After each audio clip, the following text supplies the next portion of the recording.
A China ainda segue um momento bastante complexo, a desaceleração vem acontecendo por lá, porém é importante destacar que ainda vem crescendo bem, mas essa decepção do mercado vem impactando muito as empresas que têm exposição maior lá, desde empresas de celulose como Klabin, Suzano, até mineradores Vale, CS Mineração, também tem as siderúrgicas. Então, quanto maior a exposição na China, maior tem sido os impactos. Mas a China é uma economia muito forte e, obviamente, se der muito ruim por lá, vai impactar no Brasil como um todo. Vamos entender hoje um pouco mais da situação de alguma dessas empresas.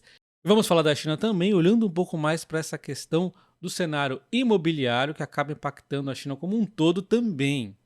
Então, primeiro falando de celulose, aí nos vem à cabeça Suzano e Klabin, né, que tem exposição direta a esse setor, e a China como principal, né, consumidor de celulose. Então é muito importante estar de olho na China.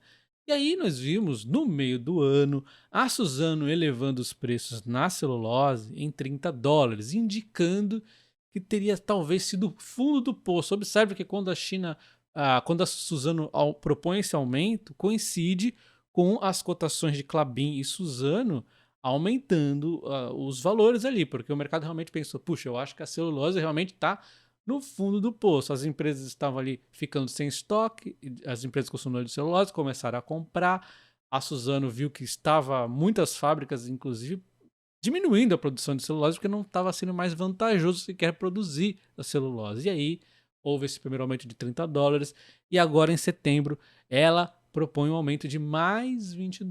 E aí divide a opinião do mercado. Nós temos aqui Morgan Stanley dizendo que está em linha com o projetado, então eles estão aqui otimistas com esse aumento, realmente indicando uma sequência que não é mais sustentável a preços tão baixos, enquanto o BBI fica cético em relação a este aumento de US$ 20 proposto pela Suzano. Acho que vai ter dificuldade de manter esses preços. Óbvio, como a Suzano é uma exportadora muito relevante no mercado chinês, ela tende a mexer com o preço de modo geral, né? Então por isso que todo mundo fica olhando aqui a Suzano e a China em relação a esses preços, tá? E entendendo os pontos que levam o Bradesco BBI a ficar pessimista em relação aos preços da celulose, são eles. Número 1, a demanda por papel continua ainda fraca, como a gente está vendo, e isso é muito do como a China está crescendo ali. Ela voltou ao crescimento, sim, pós-lockdown, mas ela está um crescimento aí um pouco instável, em alguns setores mais, outros menos, e aqui na papel está um pouco fraco ainda, né? Então, demanda fraca. O segundo é a oferta considerável entrando. Realmente, nós temos aqui a perspectiva de ampliação de oferta no Chile e no Uruguai. Aqui eles citam até o exemplo da Mapa e Paso de los Toros. Então, vai estar aqui uma quantidade significativa de celulose entrando aqui no mercado, né? E se caso ainda assim se mantém esses preços, realmente eles aconteçam, as produtoras de celulose que haviam cessado ou diminuído a produção, conforme eu havia comentado, elas tendem a aumentar novamente a produção de celulose, porque volta a ser lucrativo para elas. Então, na minha opinião, a tese do Bradesco BBI faz muito sentido. A grande questão para essa tese não acontecer está baseada aqui no crescimento da China. Se a China voltar aqui a pegar um crescimento mais forte, aí tudo bem, isso aqui morre realmente. Agora, se ela continuar esse crescimento aqui meio que cambaleando e a oferta cada vez aumentando mais, não tem equilíbrio que resista, os preços vão continuar na baixa. Eles complementam que se realmente acontecer essa elevação no preço, provavelmente vão estar no pico do preço nos próximos 6, 12 meses, ou seja, vai cair na sequência porque não vai se sustentar diante dos pontos que eles citaram aqui. Então a gente sabe que a Klabin não é apenas celulose, mas diante dessa alta que ela teve e diante desse cenário um pouco pressão aqui no curto prazo, e sabemos que o mercado acaba olhando muito a celulose para a Klabin nesse momento, eu vou seguir nas outras empresas que eu estou observando aqui com calma com a Klabin, esperando realmente eu entrar na ação por volta dos 20, 25 ou 19,80. Então eu vou aqui na minha paciência, esperando que ela caia aqui cerca de 10% para chegar aos 20, 25 ou de repente 12% para chegar ali aos 19,80. Isso pode mudar conforme as outras empresas que eu estou comprando de repente dispare, não sei.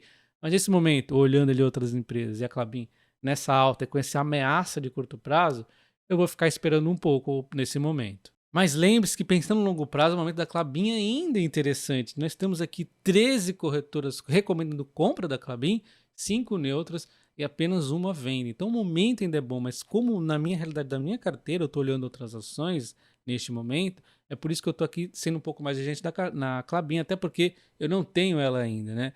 Assim como eu não comprei lá no fundo do fundo porque eu estava comprando outras, agora eu estou comprando outros e ela inclusive deu essa subidinha, mas repito, no longo prazo ainda é muito promissora. Inclusive a própria celulose não é a coisa pior do mundo, ela está passando por um período difícil, mas a própria Suzano, ela está aqui continuando confiante no setor, né? Ela está aqui ó, buscando a aquisição de empresa chinesa por 2,7 bilhões, né?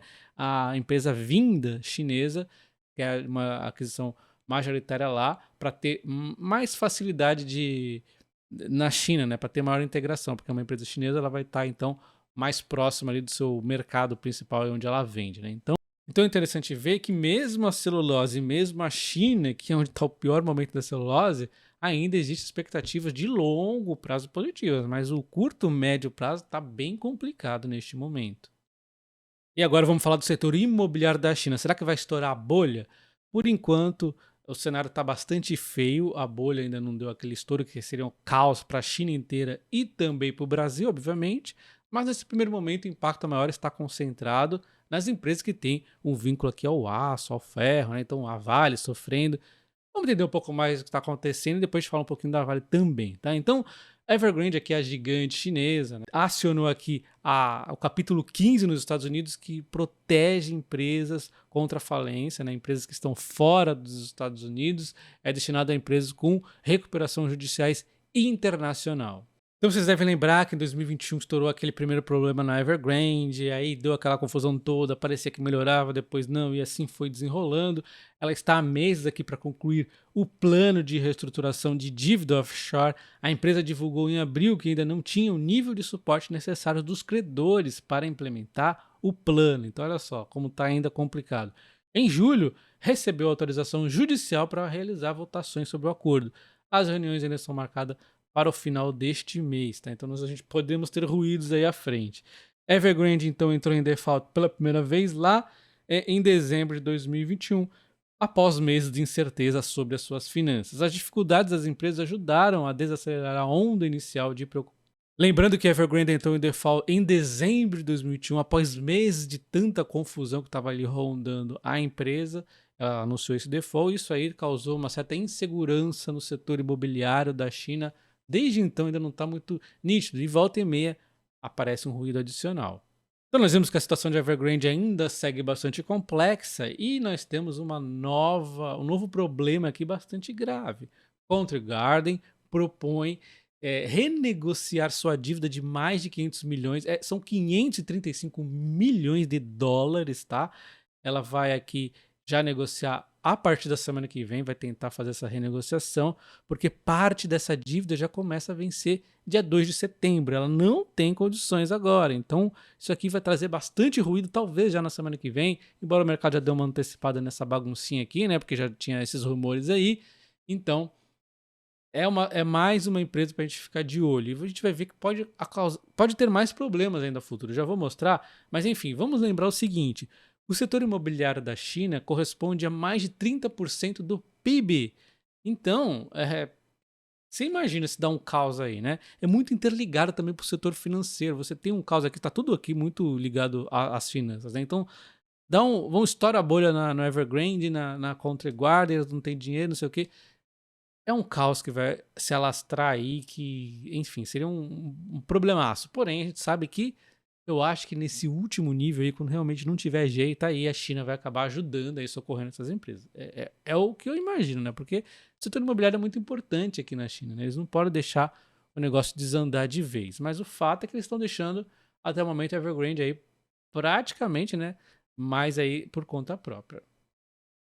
E observando as vendas de janeiro a julho de 2023 com janeiro a julho de 2021, que estava também num momento muito forte, as novas vendas diminuíram muito. Mas também tem também analisar a questão do pipeline, né? Não é só comparar venda a venda, mas isso mostra sim que está um pouco desaquecido. Olha só como estão vendendo muito menos. A gente pega a Country Garden vendendo menos de 60 e poucos por cento. A gente pega a Evergrande, tá um caos aqui, né? e várias outras. Tá vendo esse rosinha aqui? Tudo com muito reduzido. São empresas privadas da China, né? As construtoras privadas.